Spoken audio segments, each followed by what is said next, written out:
Well, good afternoon, ladies and gentlemen, here in Geneva and all around the world on the streaming platform. A very warm welcome to IWC Schaffhausen at Watches and Wonders 2024, celebrating the Portuguieser family and a tribute to eternity.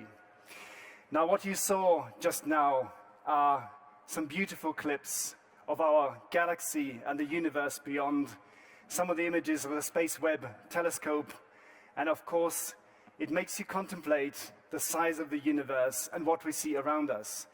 And those observations that we make today really are a beautiful link to what we're celebrating in the Portugieser. The Portugieser started its story all the way back over a century ago as a deck observation watch. And today it really has taken a journey from becoming a nautical instrument, a modern classic instrument watch, and today really complex, perpetual, and even eternal calendars that are celebrating here at Watches and Wonders in Geneva. And what you heard in the background, of course, is the music from Hans Zimmer, composed for Portugieser this year. And Hans Zimmer won his first Oscar composing the music for Interstellar. And again, he's somebody who has a fascination for science, for the universe, and for observation. And you're going to hear a lot more about that from Brian Cox in just a minute. But really, the Portugieser and what we see here takes us back to that absolutely inbuilt human curiosity to understand, to observe, and to make sense of the environment, nature, and the universe around us. And I think we as watchmaking industry, making these very complex little mechanical instruments that try and capture everything that we see, is something absolutely unique and is something worth pondering about and celebrating. And from the beginning of time, you know, we as humans have observed the phenomena around us that we can observe, basically day and night, the lunar cycle, the tropical year, the change of the seasons, to try and understand, to make sense of, to measure, to observe, and ultimately to organize this thing we call our time. And of course, that leads us to the simple but somewhat fundamental question, what is time? And to help us answer that, I would like to invite Professor Brian Cox on stage. He's a professor of particle physics. He works amongst many other places here at the CERN in Geneva. Of course, also has a very successful podcast and live shows trying to get very complex things into a much more simple framework for simple people like us to understand. Brian, welcome to the keynote. Welcome on stage. Give him a big hand. Thank you.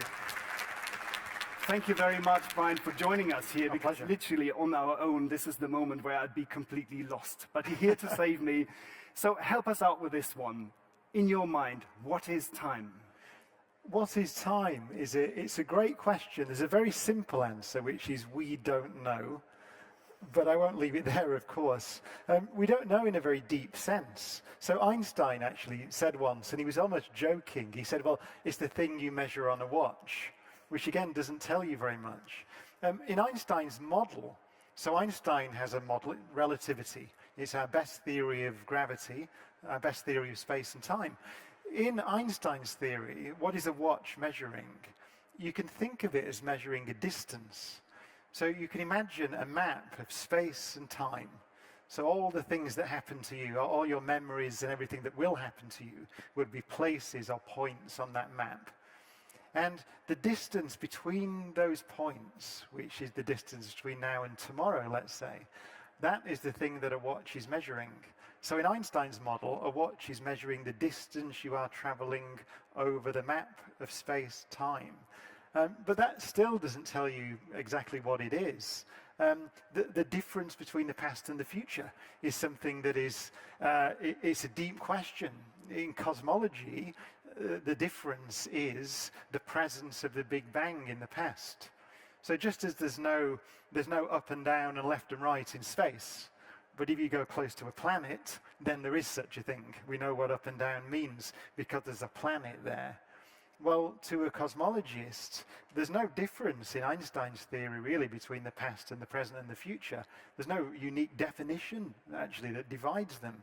But there is an interesting thing in the past, which is the origin of the universe. So then you can start defining what's called the arrow of time and so on. But I should say that there's a lot of research going on now using quantum theory, quantum mechanics to ask questions such as, what is the simplest clock you can build? That's live research, and building clocks out of just a few atoms. So the answer to the very simple question is that you open up a tremendous, sort of a wonderland almost of ideas, which is, as I said to you, I think, when we first met, the thing that, I think you asked me, what is the thing you love about a watch, the second hand on a watch?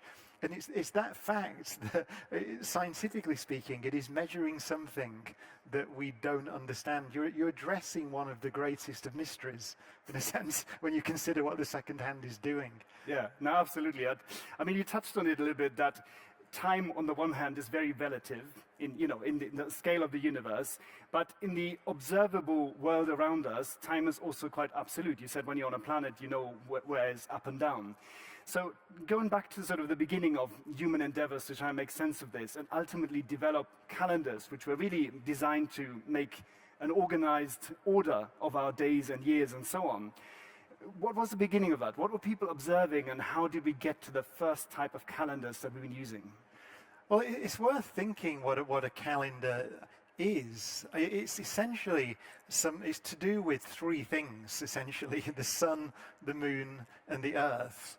And it's to do with their relative positions, how they're moving relative to each other. So, of course, initially, we define a day, and what is a day? It's the time it takes the earth to rotate on its axis.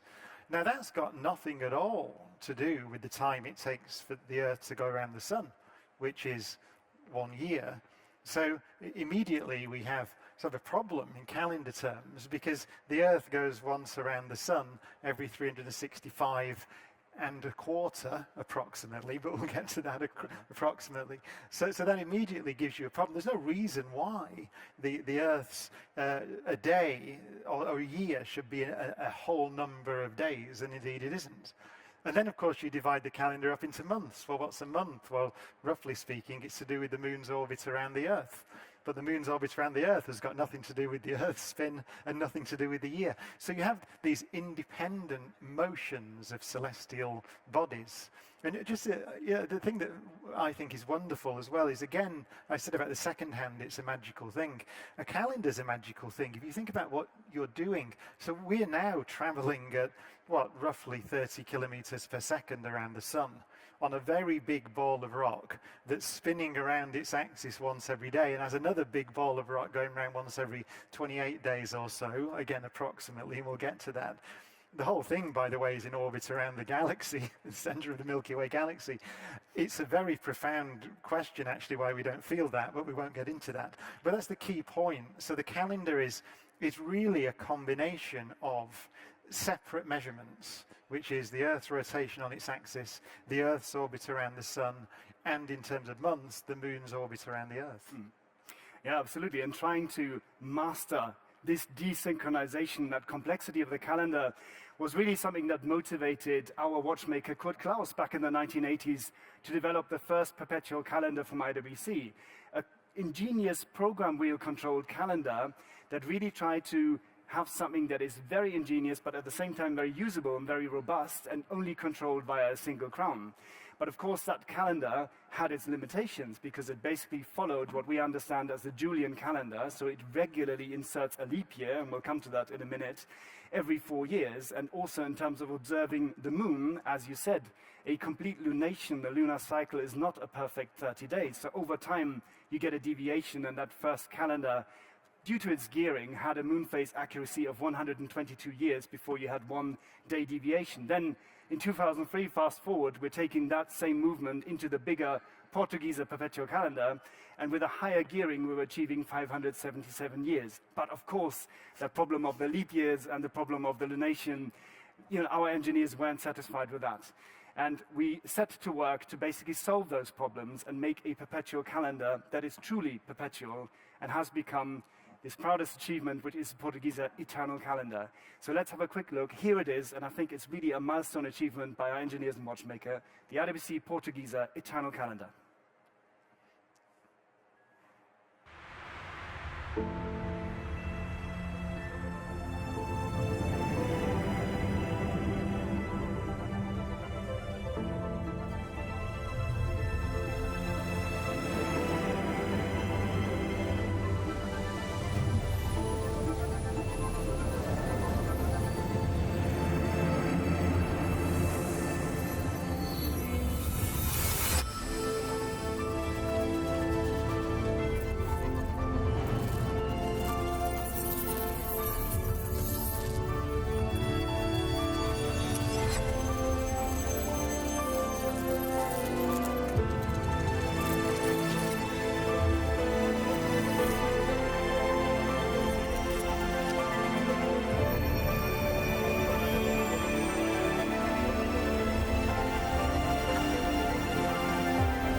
There we are. Now, we touched upon the problem of the leap years, and there's a calendar irregularity that we don't have all of the leap years we're supposed to have. Can you explain a little bit what that's all about? This is where it gets really cool and high precision. So I said that the Earth goes around the Sun once every 365 and a quarter days, roughly speaking, which gives you the leap year. That's not precise, actually. If you're very precise about it, first you have to define, by the way, what you mean by comes back to the same place around the Sun. And there are different definitions of that. But the one we use, the so-called tropical year, is to look at the Earth's tilt, which gives us the seasons. So, of course, in Northern Hemisphere winter, the North Pole is tilted towards the Sun, away from the Sun, sorry, and in Northern Hemisphere summer, it's tilted towards the Sun. So you have the idea of the equinoxes, where in March, roughly in September, then days are of equal length. So you can define a position relative essentially to the Sun in the sky over the tropics, let's say, or the equator.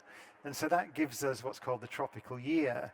Now that happens to be 365.2422 years, right?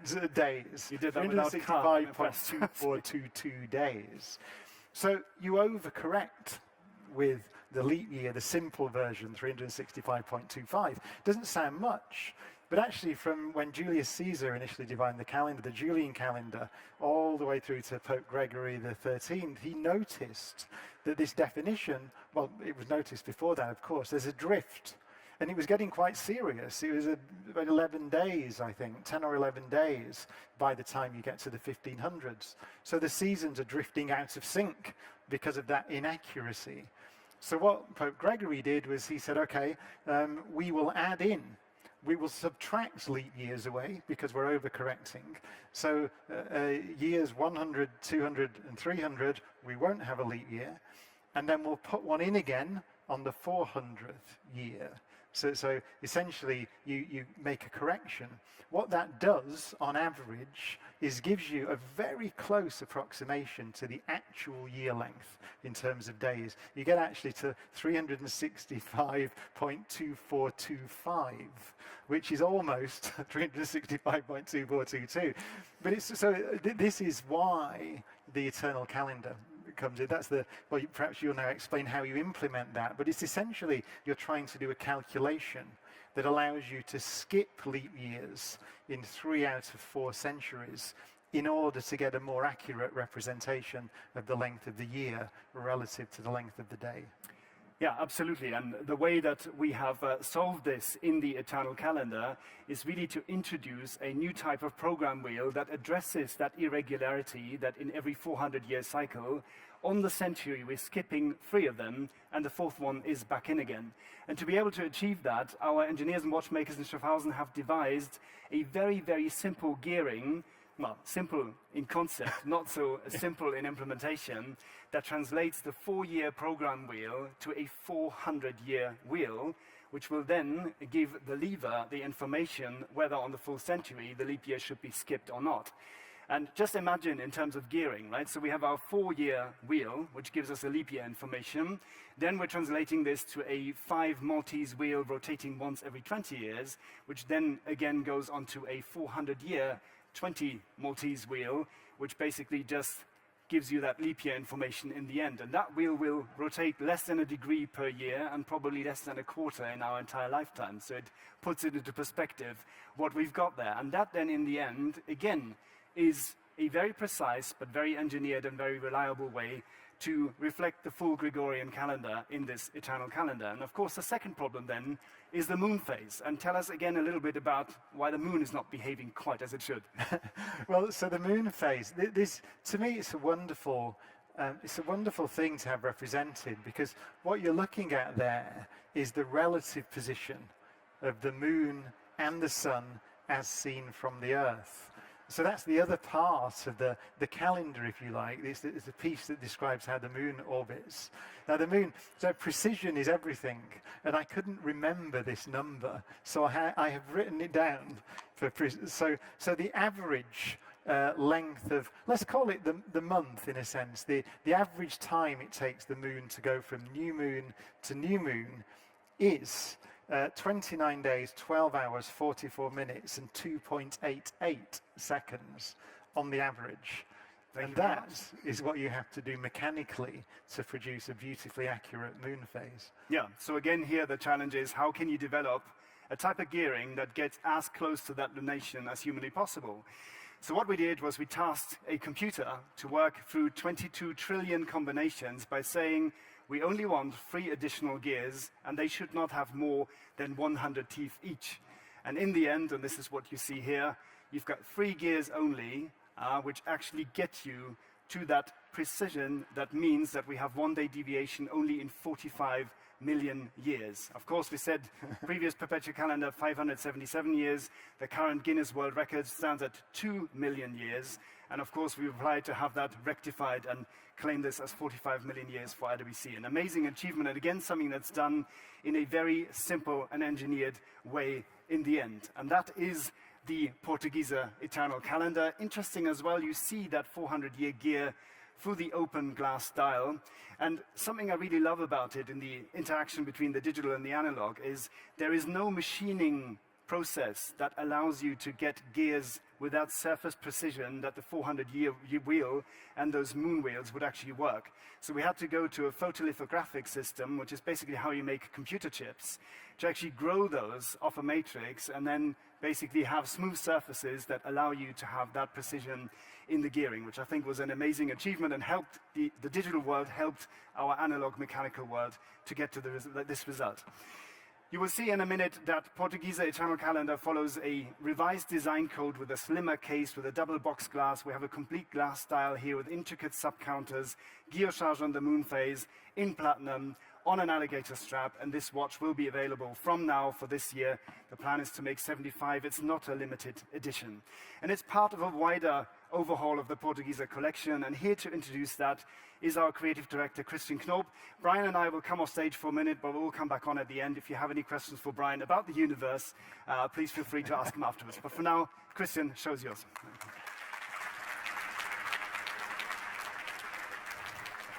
Thanks, Chris. Good afternoon, ladies and gentlemen.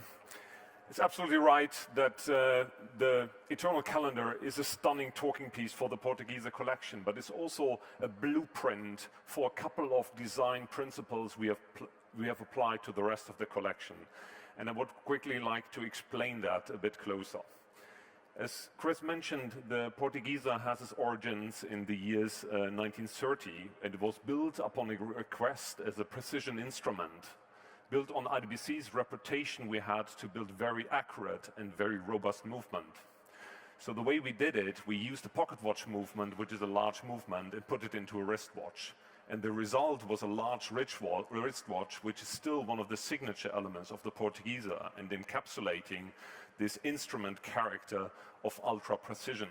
So a very reduced design, a very pure and legible dial, combined with the specific hands and the numerals on the graphics, that made actually the instrument character of that Portuguese, and that laid the foundation for one of the most iconic watch collections in the industry at the moment. Building on this design DNA, on these design codes, we applied several elements to the new collection that we inherited and we took over from the Eternal Calendar design, what Chris just explained. First of all, we completely reviewed the case construction.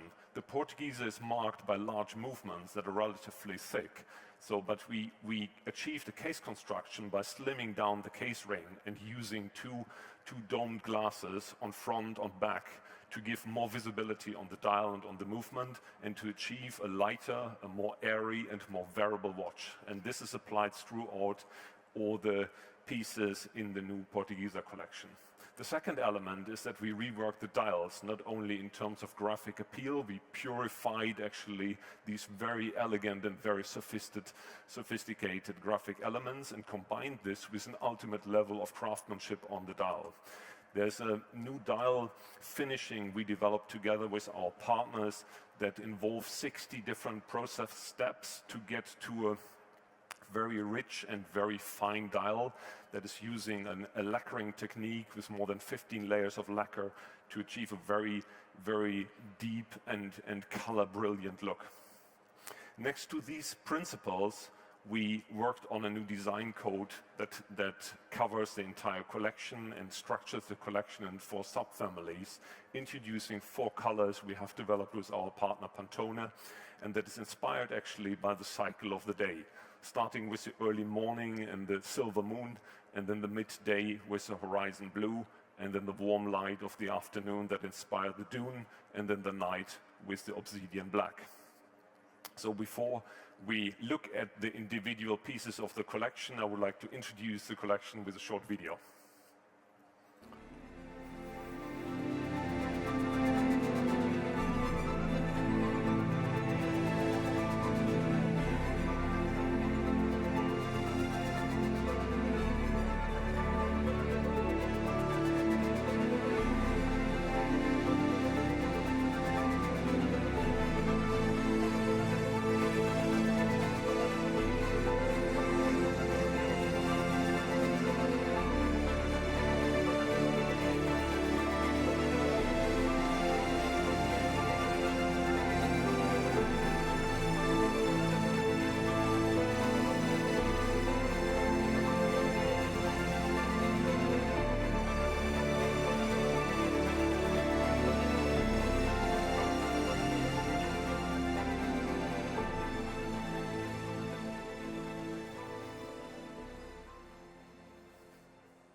The video gives a good idea of the new refinement level we applied to the entire collection.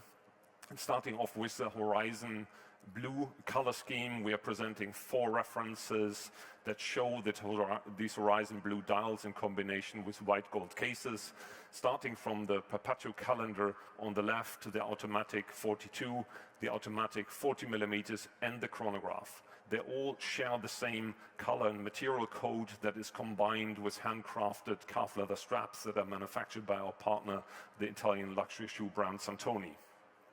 And each of these pieces bring together actually a new look. They introduce a new look to the Portuguieser collection, but as all these colors, they're new at the same time, but they're also color codes that have been defined to last, that fill in the entire story of Tribute to Eternity as a very calm and timeless design code and color code for that Portugieser collection.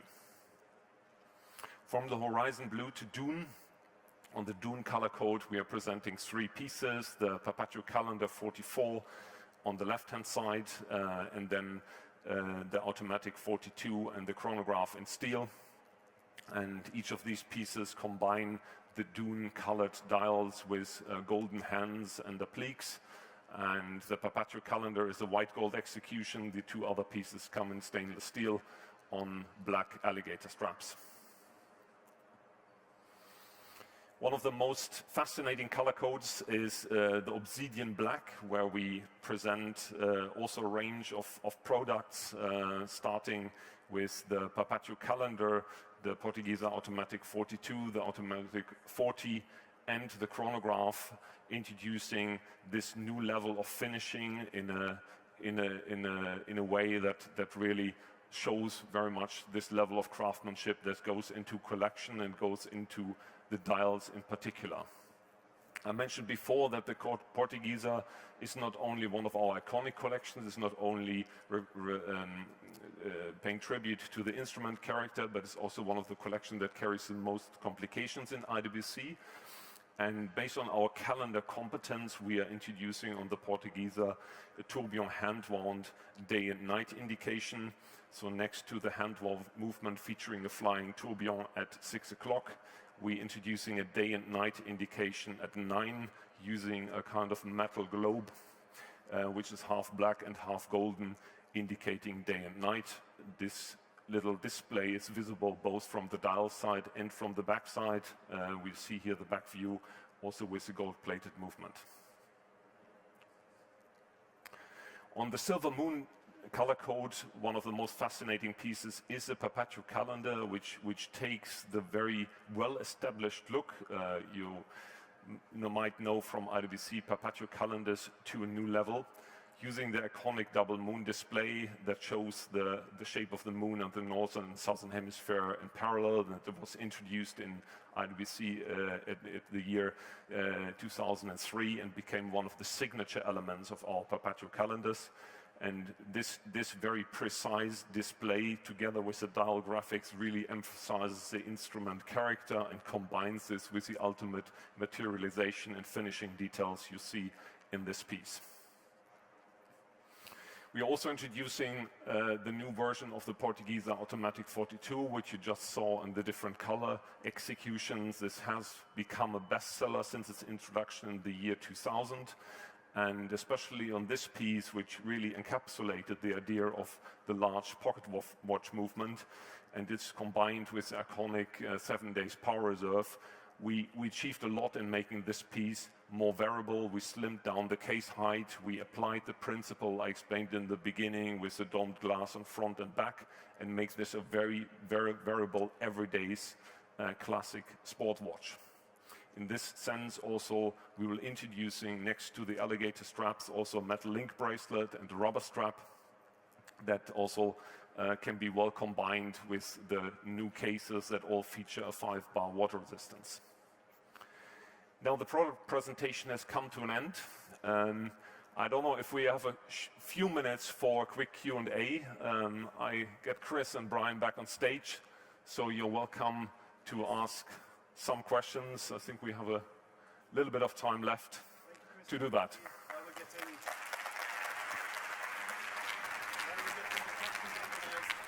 Brian, you're running a live show at the moment while we're getting the questions organized. If people want to see you and want to hear more about the universe after this, where can they see you next? Well, the next show, actually, which may have some surprises in it as well, will be at the Royal Opera House in London, where we're going to address these questions of time, eternity, cosmology, the meaning of it all, with a 90-piece symphony orchestra. So that will be a great fun event, which IWC may be involved in at some level, although I don't know how many of those things I'm allowed to announce. So Absolutely. I've just announced it live to everybody in the world on a live webcast. Right, questions?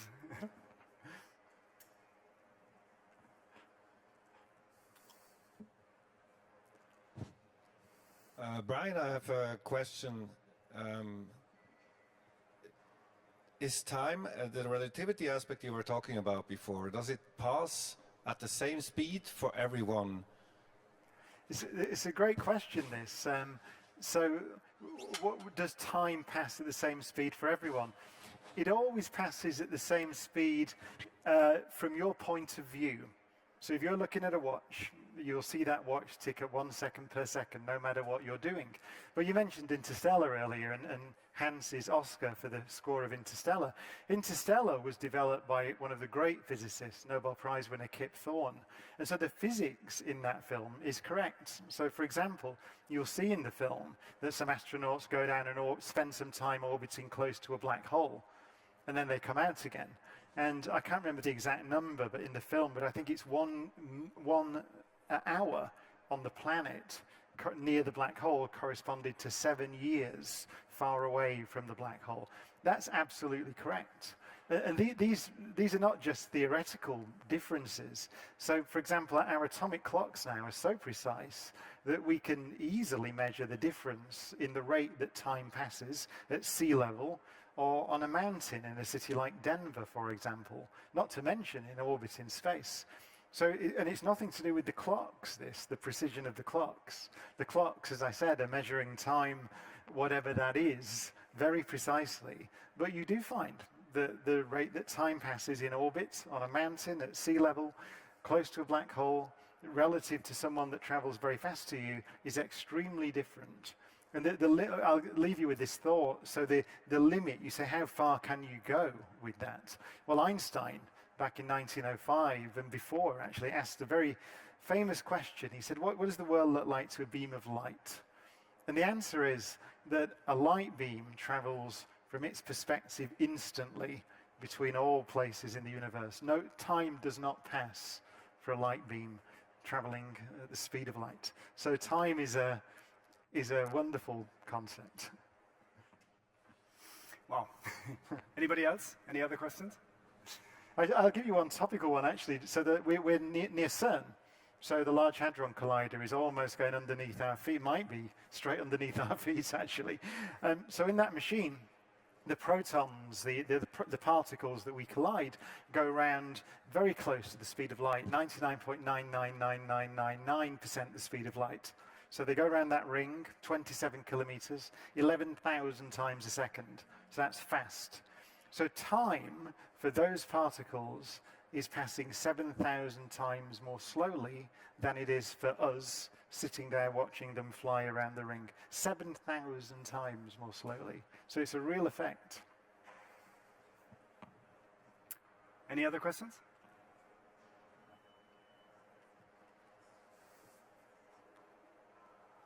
You say that the moon phase is valid for 45 million years. How do we conceptualize 45 million years? How long is 45 million Well, years? it's very simple. It's the distance just the other way between the dinosaurs and us. That just, sorry, it's a science answer, that one. No, look, of course it's a mathematical concept, and this one is relatively easy to calculate. And it's tough for us to visualize anything that goes much beyond next week or our own sort of mortality. But I do think that when you consider, how old is the Earth? 2.8 billion years? 4.5 billion years. 4,500 million years. Yes, so it's a long, long, long, long time. The universe, do we know? Yes, we do know. 13.82 or something. Let's say 13.8 billion, give or take. And I think that puts the 45 million somewhat in perspective, But of course, it's funny you should mention that, because when we developed the watch, we started to ask questions like that. How long does metal last? How long does glass last? How many times do you have to replace something in 45 million years? And the honest answer is we probably don't know. But it's still, I think, what is nice about these products is they put our own existence and our problems a little bit into perspective and just remind us that we're given this beautiful chance on this planet, and we better look after it. We better be good humans and, cherish that unique opportunity that we have. And I think you spoke to that before, how likely or not likely it is that in our galaxy and beyond in our universe, how many, livable planets there are, and we're probably quite lucky. Yeah, if you think about that number, 45 million, so life has been present on this planet for almost 4 billion years, at 3.8 billion, a third of the age of the universe. And many scientists think it's a remarkable thing that for all that time, that unimaginable, as you say, amount of time, there's been an unbroken chain of life on this planet that has led from just some cells, or even simpler things than that, 4 billion years ago, to a civilization like us, to these things that we are, these little collections of atoms that we call human beings that can explore the universe and build watches and think about the nature of time and do art and so on. And there's an argument, as Chris said, that may have happened in very few places, just demanding this level of stability that we see here. A friend of mine, I asked actually, how many civilizations do you think there are on average in a galaxy? Typical galaxy, like the galaxies we've seen there. And he said, on average, knowing what we know, I think none. 0. So it's possible this is the only place where things do this in a galaxy of 400 billion suns. And by the way, just to say that, thinking about these numbers, so it takes light about 100,000 years to cross our galaxy. So when you think about these timescales and distances, to have a watch that could zigzag backwards and forwards across the galaxy several times and still stay in sync with the moon is a remarkable achievement. And ironically, our half-hour window is kind of up. So yeah, so much. Now, thank you, ladies and gentlemen, for giving us your time this afternoon. Please enjoy Watches and Wonders and have a look at our booth. See you over there. Thank you for being here. Good afternoon. Goodbye. Thanks.